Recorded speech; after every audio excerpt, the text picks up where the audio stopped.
Well, hello there, everybody. Clutch here from the Sodak Motorcycle Blog. I got some comments on here, and I have one Dakota Point issue beer right here. So, you know what that means? It's comments and beer time.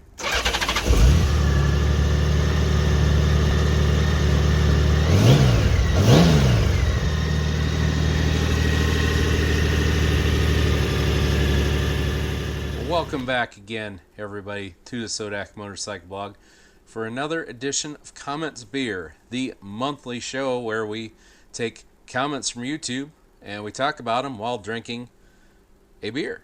So, without further ado, I'd like to welcome our special guest tonight. Of course, you know, one of the stars of the show, the beer.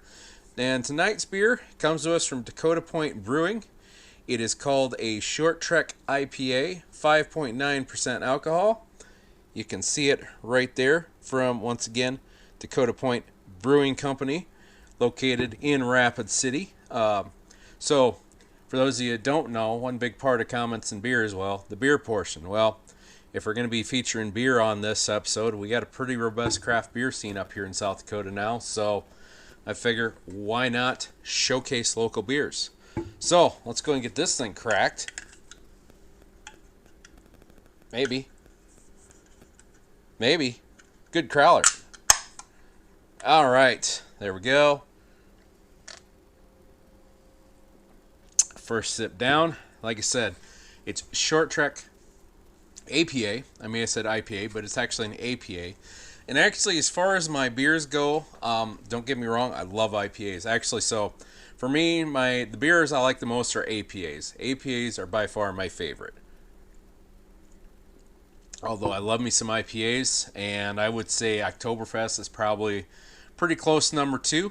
Actually, it's kind of surprising I don't have an Oktoberfest, but well, Dakota Point was where I went to have my beer today, because we have this. They give us these. We bought these punch cards for $20, where it's buy two get one, or buy one get one free at 24 bars and breweries around the area. And I got a month left to use it, and I got like 10 places to go. So Dakota Point was the place we went today. So, not to diminish the quality of Dakota Point, that's just who it happened to be today. So, anyways, what do you think? Should we take a look at maybe some comments here? Let me go ahead and bring them up here. Like I said, really, for the most part now, we're going to switch to where we got the comments, and we're bringing them right off of my YouTube Studio app. So, let's take a look. Alright, so just recently, obviously you're watching this now, it's the first Thursday of October, excuse me. You're watching this, it's the first Thursday of October, and, well, first of all, I'm a federal employee, so I'm probably being furloughed right now. We're actually recording this on Monday, the 25th of September, so we're about, 10 days out or something from the actual day you're seeing this. But that's kind of what we're basing it off of. Like I said, I like to push it a little bit closer, but, you know, it's kind of how timing works out. I figure if I'm within the 10 days part, we're good to go. So it's really comments as of, well, right now, the 25th of September. So, we've started releasing our Sturgis Rally videos.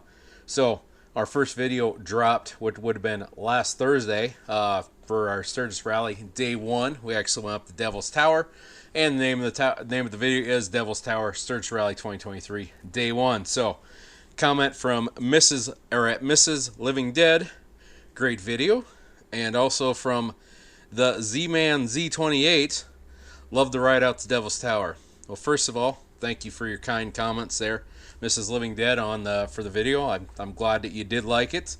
And yes, the ride to Devil's Tower is pretty awesome. I don't get to it as much as I should. You know, you'd think I would get there more, but for whatever reason, I just don't get out there as much as I should. Maybe it's because, a lot of it's just because I got a lot of good, nice riding a lot closer to me. From our place to Devil's Tower, it's about 100 miles or so.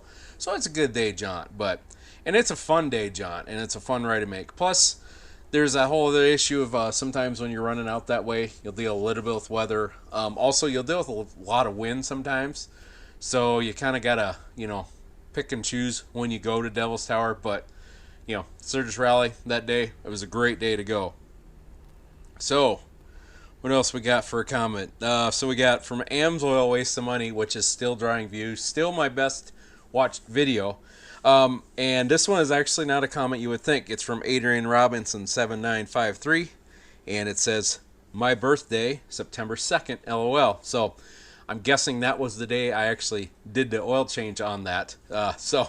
Anyways, cool to see. Happy birthday, happy belated birthday to you there. Just wanted to make sure I acknowledge that comment. And that gets me back to it. So generally, from now on, I'm not going to be responding on YouTube. This is kind of how I want to start doing my comment responses, is actually in a video form.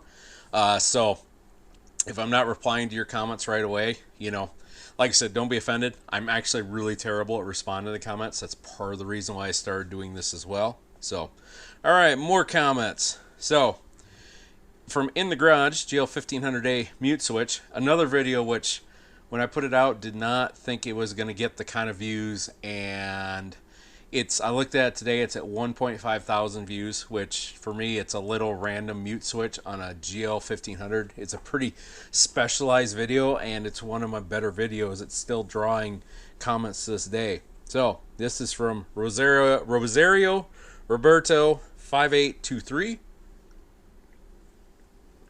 And they said, "Greetings. As always, another excellent detailed video. American flag emoji, champagne emoji, looks like the party popper emoji, American flag emoji. Keep producing more videos." Will do. I will keep it up. Also, once again, thanks for your kind words. Thank you for your kind words. Now, like I said, there's a couple negative things, but I don't get a ton of negative stuff on YouTube. But here's the thing. If there is negative stuff, we're going to read that too. This is kind of going to be an equal opportunity. We read all comments over the month. So at least that's what we're gunning towards. So, camping at a bar, the sequel, 10 Sleep Camp Out 2023 Part 1. So, we went out, we did another camp out at 10 Sleep, which, imagine that, is another brewery, and did a camp out there. So, this one's from Deba1226. He says, "Like that riding over there, especially riding up top on 14A. Some great views and great spots to drive back off the road to camp, but got to check out this place you're at. Nice to have a lodge to go hang out at." Now, yeah, that I highly recommend checking out the 10 Sleep Brewery. It's an $18 a night camp. And yes, it's kind of primitive. The spots are a little close. It's not the best campground in the world, but it's kind of one of those. They make up for it with, like I said, if you're a craft beer fan, great place for you. If you like Indian tacos, great place for you. And even if you don't drink craft beer, let's say you just like, I like just cheap beer. Hey, they also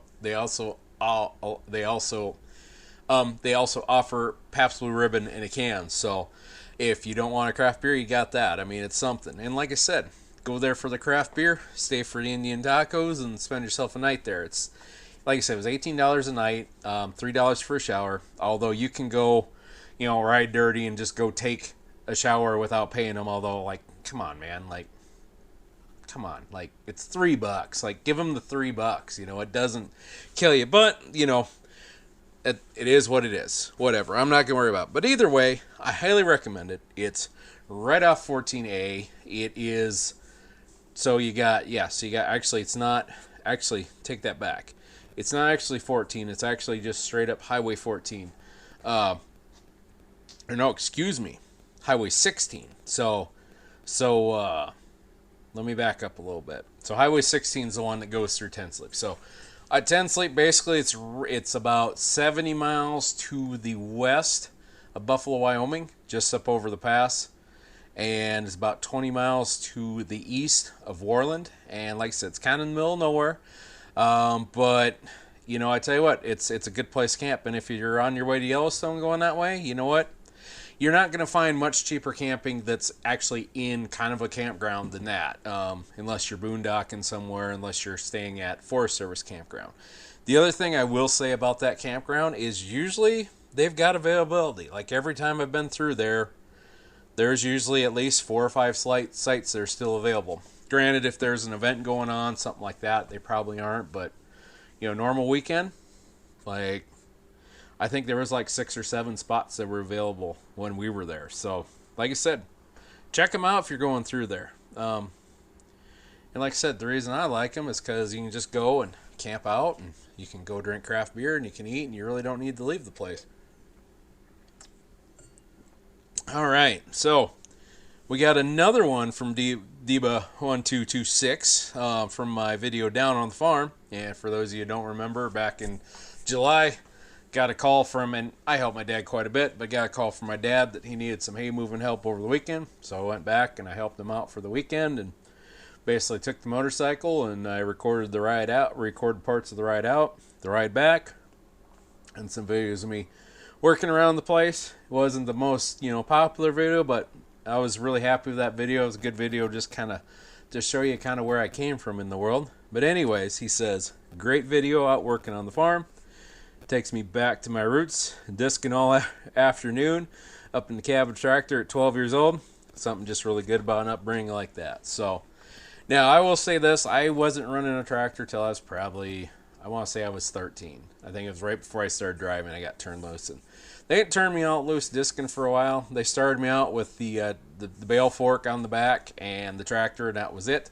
So, and kind of worked me up from there. But yeah, it was, a good chunk of I remember a good chunk of my summers towards graduation I spent in a tractor, where it was either stacking bales or baling, or either way, the tractor part was nice. You had air conditioning there. It was either that or building fence. And let me tell you, building fence at 2 o'clock in the afternoon when the sun's beating down on you, it's about 95 degrees and the dew point's at about 70. Trust me, that's not a lot of fun. And I'm sure some of you could relate. I'm thinking, Deba, you probably can relate a little bit. I'm sure you've built some fence in the hot summertime, but hopefully you lived in a place that wasn't too humid. But where I come from, yes, very humid. At least for our standards. So, but yeah, grew up in a little tiny town. It's got town's name was Tulare. It's actually spelled like Tulare Lake, but it's actually pronounced Tulare where I'm from. That's how we pronounce it. 'Cause that's just, I don't know where the pronunciation come from, but that's just kind of what we went with. So, but it's probably got about 190 people now. Pretty small town, really small high school. Well, let's put it this way. I graduated in 2000 with a class of 16, and that was considered a very big class because class 4 us had only 7, and I think the one before that had 9. So, yeah, very, very tiny town living. Which, I mean, it was all right. I mean, I don't know. I don't know. There's times where it gave me a different perspective on life. Let's just say that. It gave me a very different perspective on life compared to a lot of people. And even a lot of these people, that go on about how country they are and stuff, they probably grew up in town. They probably lived by a town that had like 1,500, 2,000 people. I mean, I don't know. You can't get much smaller than where I was from. There's a few places, but there ain't a lot of them, let me tell you that. Especially a lot of them that still have a high school. But although that's not entirely true anymore. We combined with the neighboring town 19 years ago. Yeah, 2004. No, 2004, 2005. So yeah, it would have been 19 years ago. Because yeah, my brother graduated in 2004. He was in the last graduating class from Tulare High School standalone. So, but Hitchcock Tulare is still a thing. So I don't know for how long. But anyways, let's keep her moving. All right. So Sturgis Rally 2021, no Hondas are allowed. That was my first video from the 2021 rally. And so this one, and yes, it's a clickbait title. Absolutely. The title was complete clickbait. So this one's from Alex Wilson, Pottery 3733. Well, it's a motorcycle rally, not a Harley Davidson rally. Yep, you're right. I don't know what you're getting at with that comment. Oh, how stupid are you? Of course you can go there. It's a motorcycle rally. Well,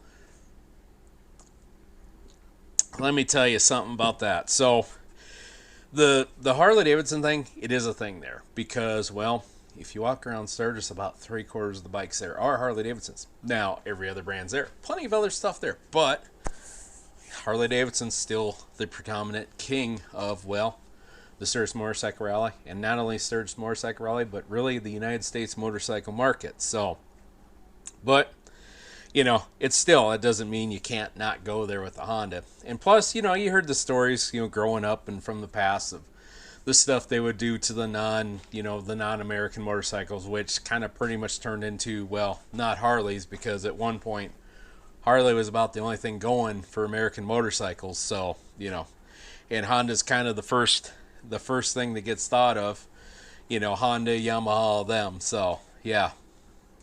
Yep, you're right. It is a motorcycle rally, not a Harley Davidson rally. Although, let me tell you, from some of the product placement, you would, and they have a place in Sturgis called the Harley Davidson Rally Point. They have a street called Harley Davidson Way. Like I said, you could be easily mistaken for it being the Sturgis Harley Davidson Rally, not the Sturgis Motorcycle Rally. But anyways, once again, let's keep her moving.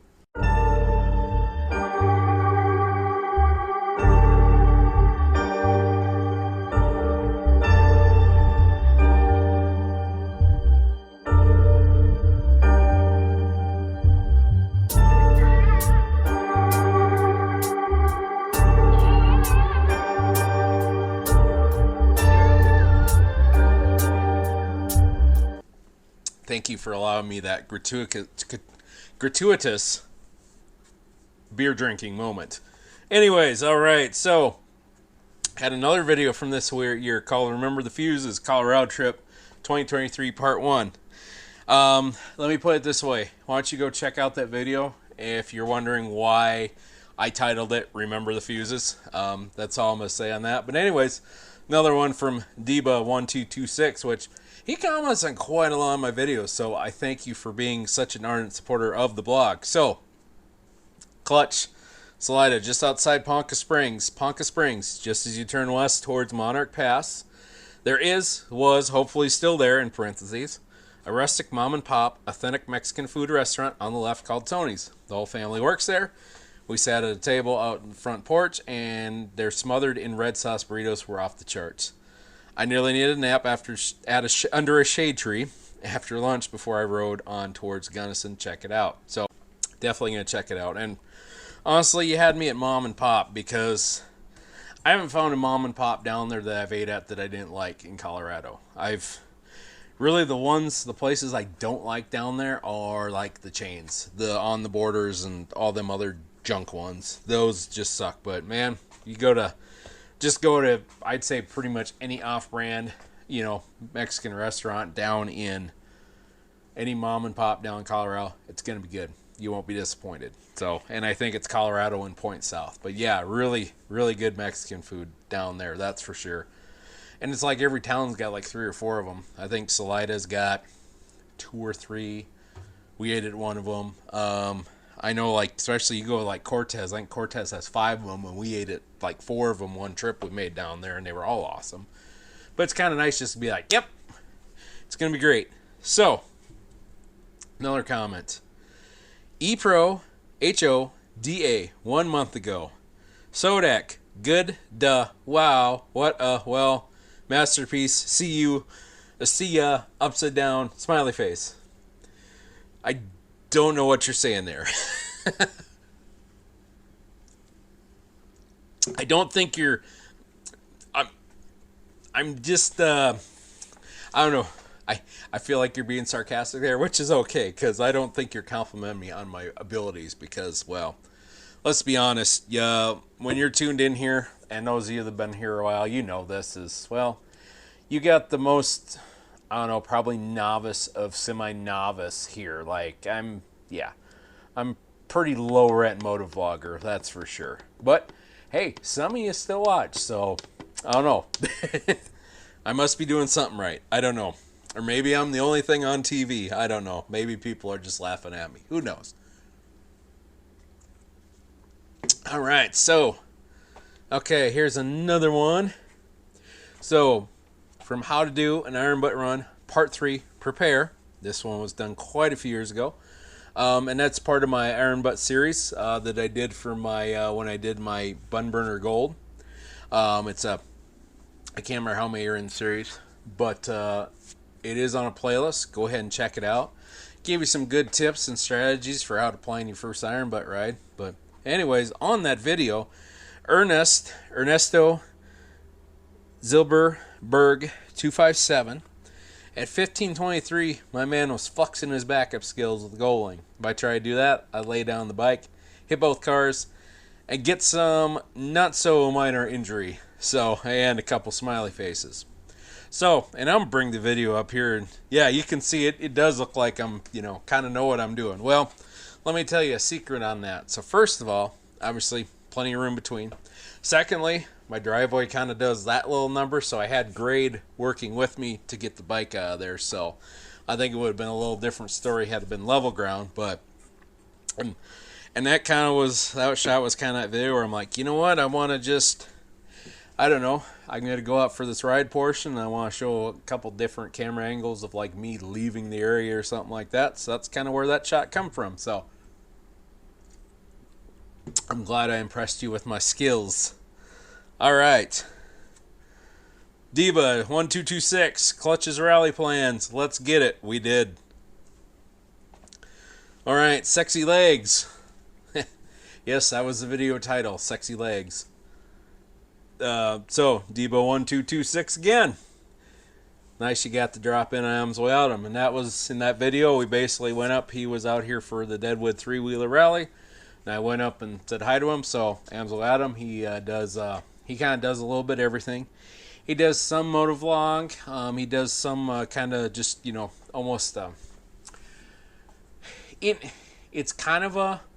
I guess there's some kind of van life, although not trendy van life, like, and no offense towards you, Adam, but, more of a, homemade RV, but in pretty good shape, and I'm a traveling salesman doing motorcycle shows. Like, he's got some interesting stuff, definitely a good follow, and yes, he's very much an AMSOIL guy, sells a lot of AMSOIL, and for, your Harley Davidson, he sells what's called Love Jug. Basically, it's just another exhaust fan, or another fan to cool down your hot Harley Davidsons.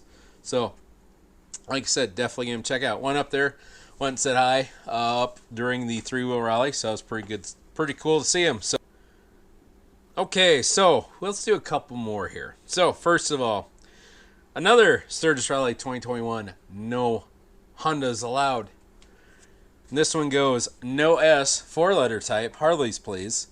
Harley Davidson is the most expensive motorcycle with the lowest quality. Honda easily kills HD. VTX 1800. So, I'd say maybe in the 80s. Although, I'll tell you, nowadays, pretty much everything's kind of, I'd say, on a level playing field as far as build quality goes. Yeah, Harleys are a little bit more expensive than a Honda. They're just, and a lot of that's your customization part of it. But that's also part of what makes Harley Davidson kind of nice. You can kind of put what you want on them. Although people kind of tend to put the same thing on all of them. But that's a different story, and that wouldn't matter what it is. But, the thing is, like I said before, you can't deny that Harley is the motorcycle of America. It just is. It's got just a ton of the market share, and it's kind of the way it's been for quite a long time, and I honestly don't see it going away for quite a while. I think, there's younger people every day still getting into them. Granted, it's not like people aren't, clamoring for them, aren't jumping hand over fist at them like they were back in the mid-2000s, but that was also a different time. There was just a way different time in the world. That was when motorcycles were all the rage. So, but anyways, I don't think Harleys are that bad of a bike. Yeah, like I said, I think they're all pretty much on the same level playing field anymore. And to get what you want out of a Harley, yeah, you're going to spend a bunch more money. But you'd also spend a bunch of money with an Indian. Honda, maybe not as much. I mean, the one thing with Hondas, and let's be honest, like especially the Goldwing, really all the Hondas, you don't have to do anything with the engines. The engines are just there. They're just they're solid from the start. You don't need to do anything with them. Where you gotta spend your money on Hondas is the Farkles you put onto it. That's where you spend the money on, is the nice to have stuff, the Miko pegs, the radio setups, the 50,000 lights on it. Like that, that's where you spend the money on your Goldwing. So, is in the end, the engine you get is pretty much right out of the box. And that's pretty much how all the import motorcycles are. It's pretty much ready to go out of the box. So, all right, what do we got here? You know what? Let's do one more. So Sturgis Rally 2021, another no Hondas allowed. This is from, I want to say, Local Enterprise Broadcasting? Yes, I think so. Hold on. Let me double check. I want to make sure I got this right here. Well,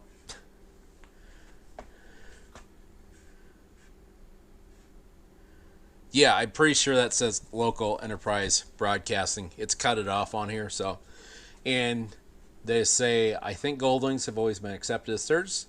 Most Goldwings on the road were made in America anyways, and that's legit. Like, pretty much all of them up until, God, what year was it? I think starting in 2012, if I remember right, my dates might be wrong here, but yeah, 2010, and then the tsunami happened because they were moving production to Japan anyway. Then the tsunami happened, that's why they had to skip a year.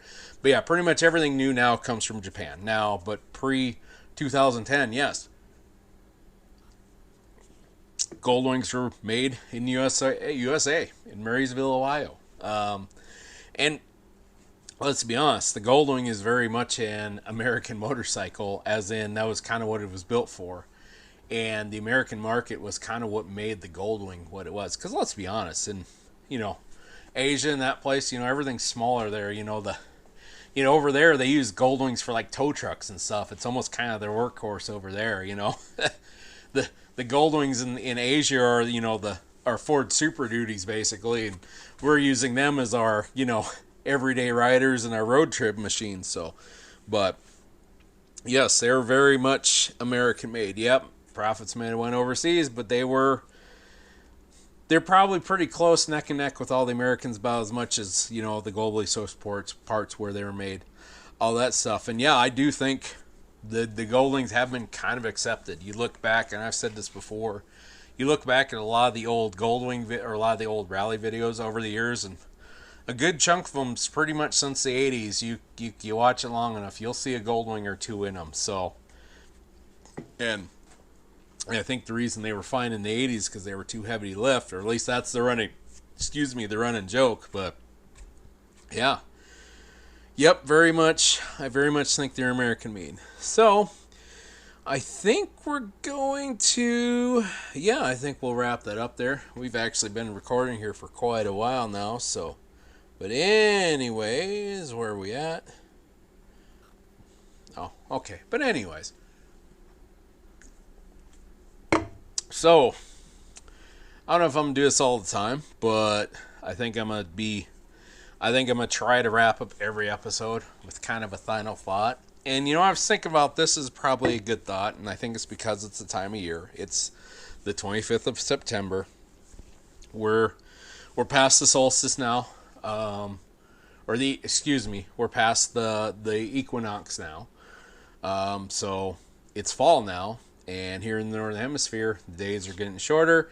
They're getting colder. It's a fact. It's just happening.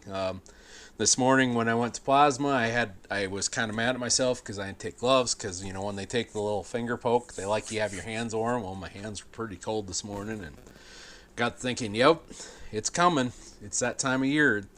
So that leaves me, that's a long-winded way of me saying what my final thought is. So here's my final thoughts, especially for those of you living up north here.